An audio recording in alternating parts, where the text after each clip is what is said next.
I like your voice. Okay. Okay.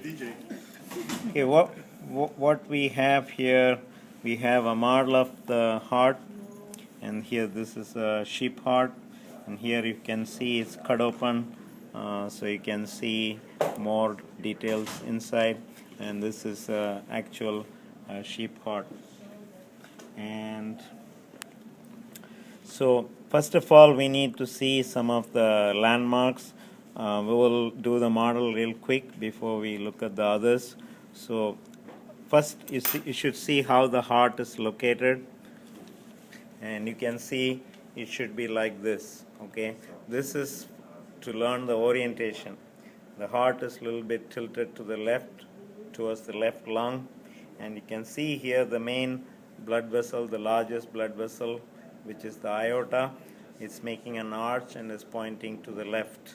So this is a good landmark to figure out which is the anterior view and posterior view. If you see in the posterior view, there are too many blood vessels, unlike in the front. So you cannot miss the anterior and posterior view of the heart. And also you can tell which is the right and left side. And another way to tell which is the right and left, if you look here, it will be more obvious in the actual specimen. Here you can see this layer, the muscular layer here, is much thicker compared to this. So the left ventricle has a thicker muscular layer, the myocardium, compared to the right. Okay, and let's go back to this sheep heart specimen. Here it's very obvious. So sometimes when it's cut open, it's hard to tell the right and left. So quickly you can see the myocardium that gives you whether it's the right or left. Okay, so that way you don't mix the right chamber with the left chamber and all that when you learn as well as when you test. Right, and it's the same here on this too. You can see the thick myocardium on the left side compared to this. This is also the myocardium, the muscular layer. And let's try to look at some of the parts. I'm going to use the model because it's more clear than we can look at the actual specimens. So these chambers on the top, they are called atria, the right and left atrium. And in the bottom, the inferior chambers, they are called the ventricles, right and left ventricle. And these are the valves. There's one valve here. This is the tricuspid valve between the right atrium and right ventricle.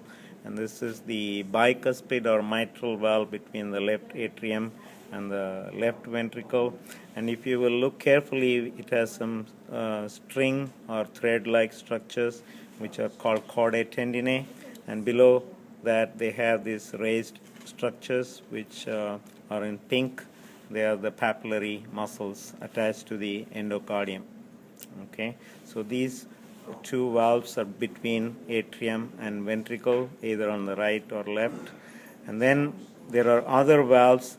There's one valve here which is not very clear in this model, but we will look at another one. This is supposed to be the pulmonary semilunar valve that takes the blood to the lung through the pulmonary trunk first, and then it splits in the back, if you see, into the right and left pulmonary artery. And it's bluish in color. I'm sorry, it's not blue, it's purplish, but it should have been in blue. The point is it carries deoxygenated blood to the lung because that's the purpose, taking the blood to the lung to get oxygen. Then it comes back through these two pulmonary veins, the right and left pulmonary veins, then into the left atrium, through the bicuspid to the left ventricle, and from there, here you can see the aortic semilunar valve. So we should have had one like that here in this model. I don't see it, but this is the valve supposed to be, the semilunar valve. You can see the three flaps in white color, looking like half moon each flap. And then the blood goes from here, from left ventricle to the aorta. Then the aorta makes an arch and comes down. When the aorta goes up, they call it ascending aorta. Then aortic arch for this curvature, and then it comes down as the descending aorta. Also, there is another way they divide the aorta, whether it's above the diaphragm or below the diaphragm.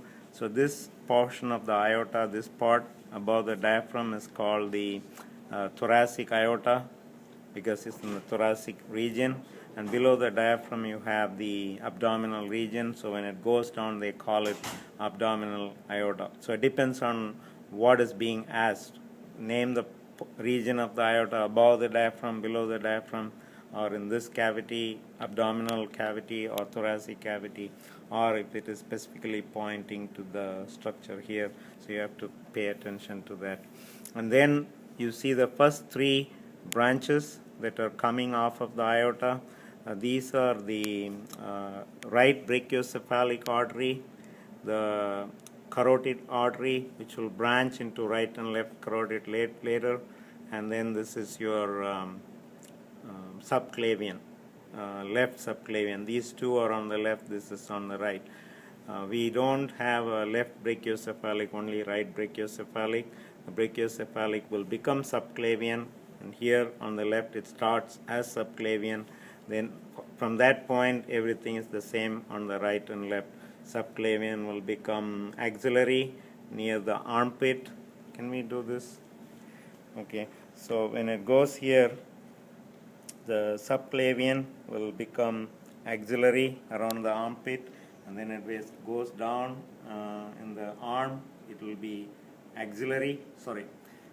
brachial, and then when it goes into your forearm, you have the two bones, if you remember, the radius and ulna, so they go by radial ulnar arteries. Okay, so this is a good way to learn the arteries, because either they go with the regions of the body, or maybe the organs they are supplying blood to.